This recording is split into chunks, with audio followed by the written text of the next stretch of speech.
Hello everyone, welcome back. So today I want to talk about those who sacrifice liberty for temporary safety and deserve neither. Okay, so of course I'm referring to Benjamin Franklin's famous quote, and I want to tell you guys, what comes to my mind, how I interpret that. So here's the thing: when people think of slavery in the United States, they think of the short 300 to 400 years of slavery that we had in the United States.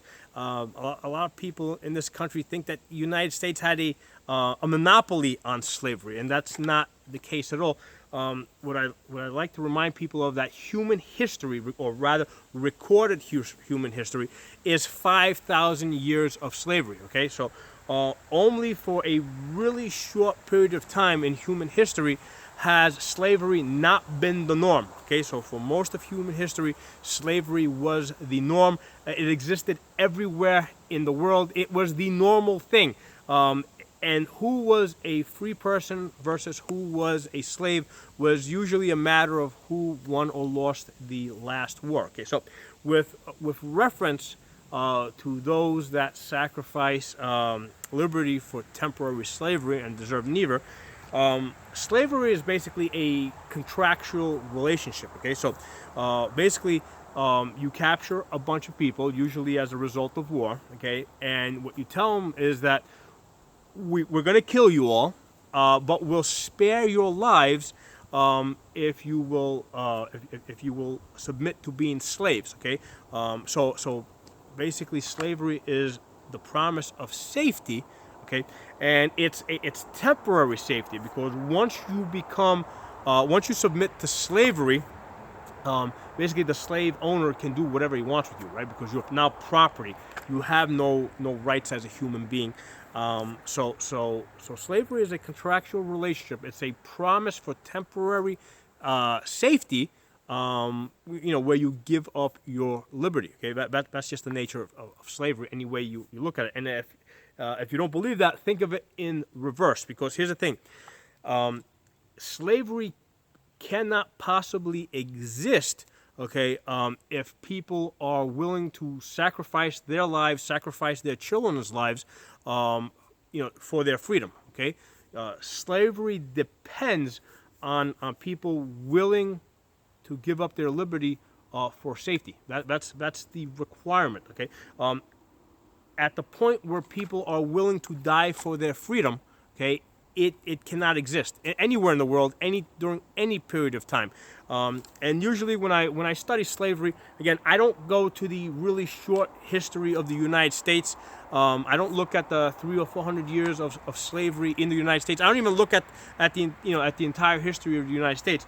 I go to other time periods and other empires, like the Roman Empire, right, which was around for over 1,000 years, right?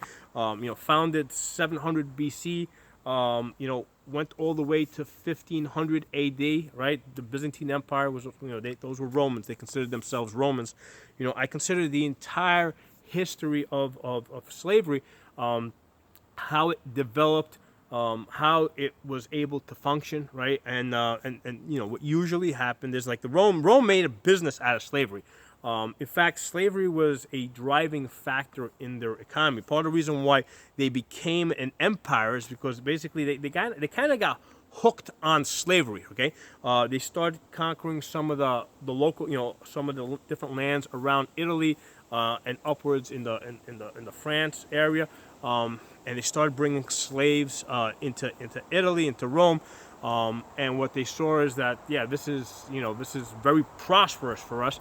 So what that did is it motivated them to go out and keep making war, and to keep taking slaves. Okay, and in all these places that they went, okay, what they offered, right, they went to war, and then whoever survived the war, right, or the areas that they were invading, they offered them basically their lives in return for slavery. Now, slavery could not have possibly worked if those people, right, that the Romans were basically taking as slaves, if those people said, no, we're not going to submit to slavery, we're going to stand and fight to the last person, we're not going to give you anything. Okay, so what that does is that takes away the profitability from slavery, because now you would have had Romans, right, invading northern Europe and Africa, fighting these people, right?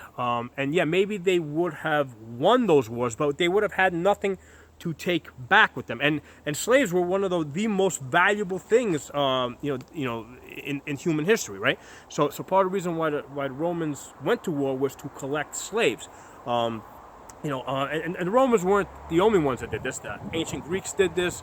Egyptians did this. The Vikings, their primary business was the slave trade. A lot of people think that they really don't understand what the Vikings were about. The word Viking was not a noun. Okay, one was not a Viking. One went Viking. Okay, so the Scandinavians were people that went Viking, and to go Viking meant to go robbing and looting, and they're famous for some of the monasteries that they attacked. It took the gold, right? That's what a lot of times people think of. But there's only so many monasteries, and after the first couple of Viking raids, the monasteries got wise really quickly and moved the gold out of areas that were close to areas where the Vikings were raiding. So the Vikings, what they would do is they would invade these, basically raid these villages in northern England and Ireland and all these areas, and they would take slaves, right? And what they would do is they would go down to and basically sell those slaves to the Arabs. Basically, at the time, Spain was Arab occupied, so they would take the people from northern Europe and go down and sell them to the Arabs in Spain and in northern Africa. So that was their primary business. Okay, and again, if those people were willing to fight to the last woman and child rather than submit to slavery, slavery could not have possibly existed. The Vikings would have had no incentive to go raiding if they had nothing to sell. Right. So that's why I wanted to bring about what I wanted to talk about in this video. I've done other videos. In fact, I've done several videos on the history of slavery. I've actually created a playlist, and I'll link that below in the description, so you guys can go check out that playlist if this is a topic that interests you guys. But that's what I wanted to bring out. I wanted to make you guys aware. And many of you, most of you are already aware of this, but I wanted to draw that connection with, slavery is a contract. It's a contract where you give up your freedom for temporary safety, and then again, it's temporary because once you become a slave, the slave owner doesn't. There's no way that you can enforce that contractual obligation. They could do whatever they want with you. They could kill you. They can break up families. They could sell your kids off. So I think that is a perfect quote, but I don't think people fully take this quote to and understand its full meaning. Okay, so if you got any comments, please put in the comment section. If you're not a member of the channel, subscribe. I'll talk to you guys soon.